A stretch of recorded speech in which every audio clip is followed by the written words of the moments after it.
Este é Ragnar Lodbrok.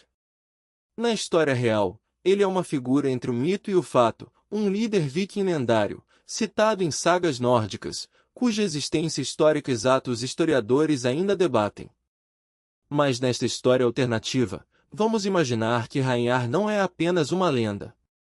É o homem que, no século IX, unifica sob seu comando os principais clãs vikings da Escandinávia, e transforma o que eram raids isolados de saque em uma verdadeira campanha de conquista territorial. Nesta linha do tempo, Ragnar Lodbrok se torna o maior conquistador de sua era.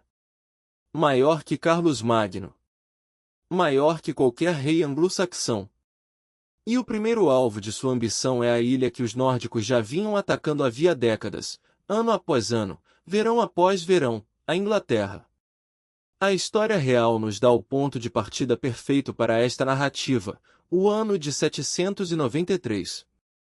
O ataque ao mosteiro de Lindisfarne, na costa nordeste da Inglaterra, é registrado pelos próprios monges ingleses como um horror indescritível, guerreiros nórdicos saqueando o local sagrado, matando religiosos e levando relíquias como troféus. Nesta história alternativa, esse ataque não é um evento isolado, mas o primeiro capítulo de uma invasão organizada e contínua. Ao longo das décadas seguintes, sob a liderança crescente de Ragnar Lodbrok e depois de seus filhos, os ataques deixam de ser saques de verão e passam a ser campanhas de conquista com intenção clara de permanecer. Os cronistas ingleses da época, nesta narrativa, escrevem que o norte enviou não guerreiros, mas o próprio fim dos tempos. E o pior, para os reinos anglo-saxões, ainda estava por vir. Na história real, em 865, um exército viking sem precedentes desembarca na Inglaterra. Os cronistas da época o chamam de um grande exército pagão. Diferente dos raids anteriores, este exército não veio para saquear e partir. Veio para conquistar terra. Nesta narrativa alternativa, sob o comando direto dos filhos de Ragnar Lodbrok, Ivar, o desossado, Alfdan e Ubba, o grande exército avança com uma eficiência devastadora. A Nortúmbria cai primeiro. Depois a Anglia Oriental. Depois grande parte da Mércia. Cidade após cidade, reino após reino, os exércitos anglo-saxões, divididos, mal coordenados entre si e enfraquecidos por rivalidades internas, não conseguem conter o avanço nórdico. Restava apenas um reino de pé, Wessex, no sul da Inglaterra, sob o comando de um jovem rei que, na história real, se tornaria uma lenda por resistir aos vikings. Seu nome, Alfredo. Mas nesta história, ao contrário da realidade, Alfredo não teria a mesma sorte.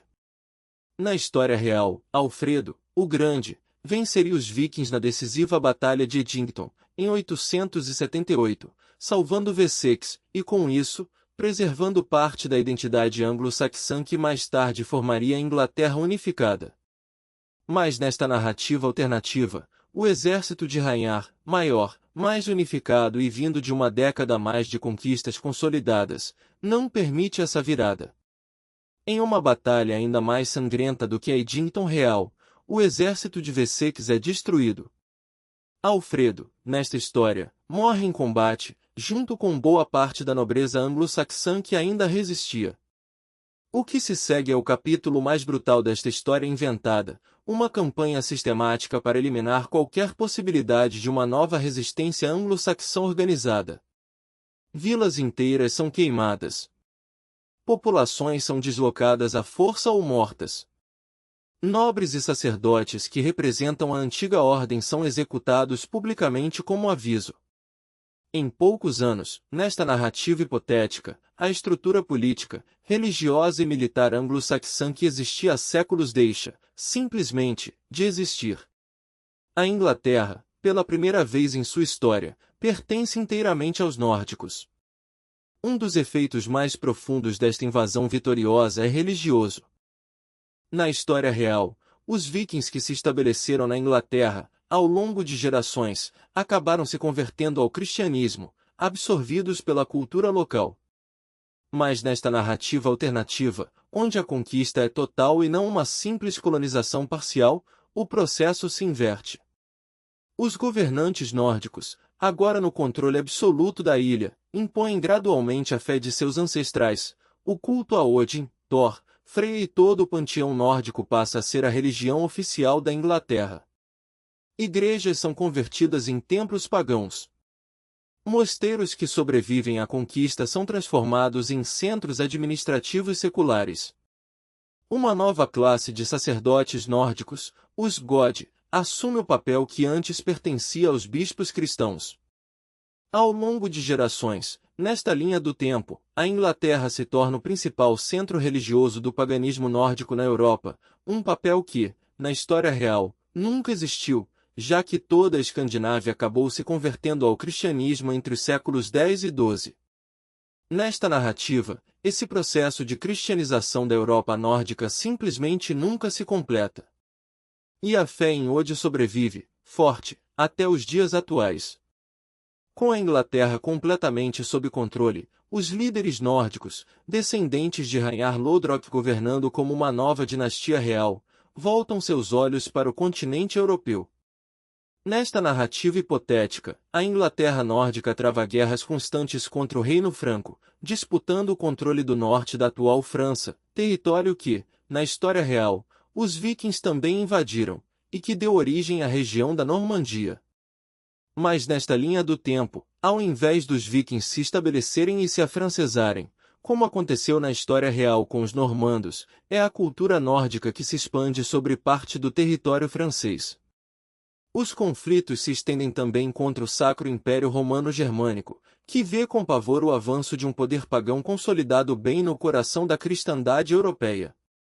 Décadas de guerras navais no Mar do Norte e no Canal da Mancha moldam a Inglaterra nórdica como uma potência militar marítima sem paralelo na Europa da época, muito antes de qualquer outro reino europeu desenvolver uma marinha de guerra comparável. Aqui chegamos a um dos capítulos mais fascinantes desta história hipotética. Na vida real, os vikings de fato chegaram à América do Norte por volta do ano 1000, cerca de 500 anos antes de Colombo, estabelecendo um pequeno assentamento chamado Vinland, na atual Terra Nova, no Canadá. Mas essa colônia real foi abandonada após poucos anos, por falta de recursos e apoio da distante Escandinávia.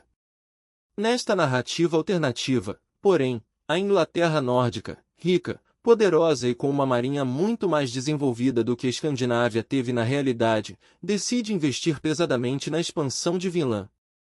Ao longo dos séculos seguintes, novos assentamentos nórdicos se espalham pela costa leste da América do Norte, muito antes de qualquer potência ibérica sequer imaginar a existência do continente.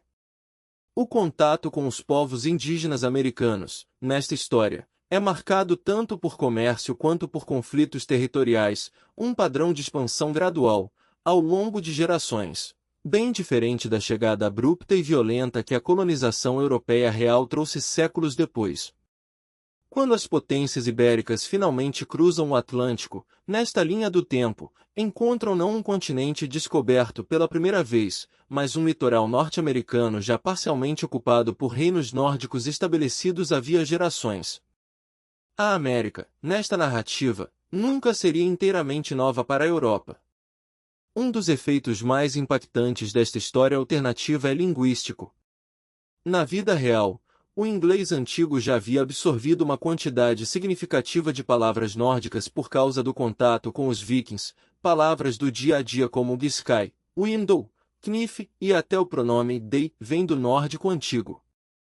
Mas nesta narrativa, onde a conquista é total e não apenas uma influência parcial, o processo vai muito além. O nórdico antigo se torna a língua dominante da ilha. O inglês antigo, falado pelos anglo-saxões derrotados, sobrevive apenas como um dialeto regional em áreas isoladas, perdendo, ao longo dos séculos, grande parte de seus falantes.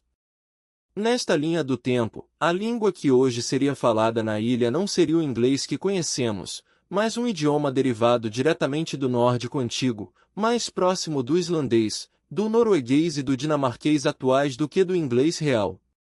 E como a expansão colonial nesta história parte da Inglaterra nórdica, e não da Inglaterra anglo-saxã, essa língua derivada do nórdico, e não o inglês, seria, muito provavelmente, um dos idiomas mais falados do mundo hoje, levada pelos colonizadores para a América do Norte, partes da África e da Ásia. O inglês, como o conhecemos, se tornaria uma nota de rodapé linguística da história, uma língua quase extinta, preservada apenas em registros acadêmicos.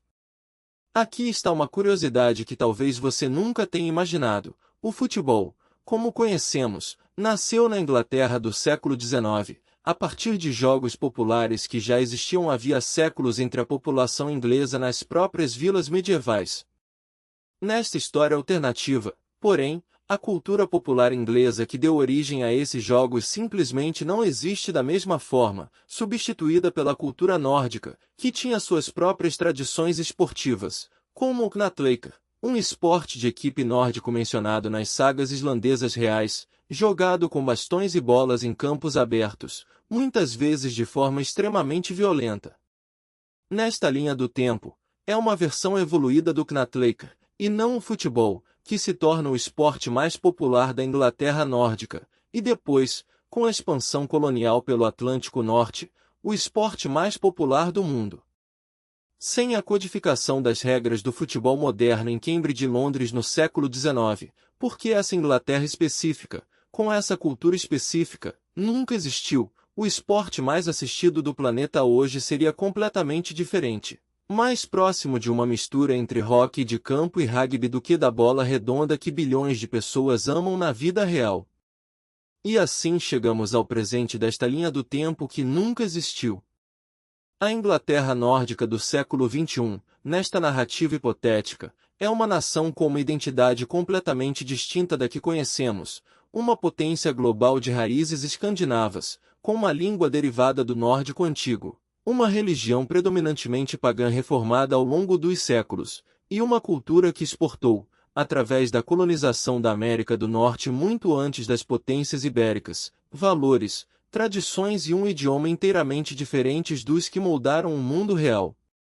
Sem o Império Britânico como conhecemos, que na história real espalhou o inglês, o direito costumeiro britânico, o cristianismo protestante e o futebol para todos os continentes, o mundo inteiro, nesta narrativa hipotética, seria irreconhecível.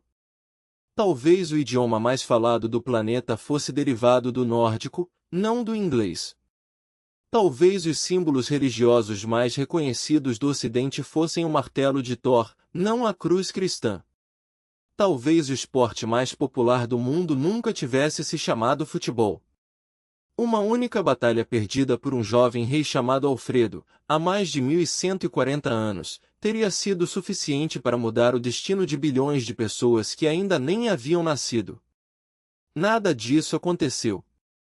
Alfredo, o Grande, venceu os vikings em Edington, e a identidade anglo-saxã sobreviveu, moldando, séculos depois, o idioma inglês, o Império Britânico e boa parte do mundo moderno que conhecemos. Mas os vikings, mesmo derrotados, deixaram marcas reais e permanentes na Inglaterra. Centenas de nomes de cidades inglesas ainda hoje têm origem nórdica, e o próprio inglês moderno carrega, até hoje, palavras herdadas diretamente daqueles guerreiros do norte. Essa história que você acabou de assistir é ficção, mas nos lembra de algo real e poderoso. Pequenos momentos da história, decisões e batalhas que hoje parecem apenas linhas em um livro, foram na verdade os fios que teceram absolutamente tudo o que vivemos no presente. Isso é Olhos do Passado. Deixa o like, se inscreve no canal e ativa o sininho. Porque nossa próxima história alternativa é ainda mais surpreendente. Até lá!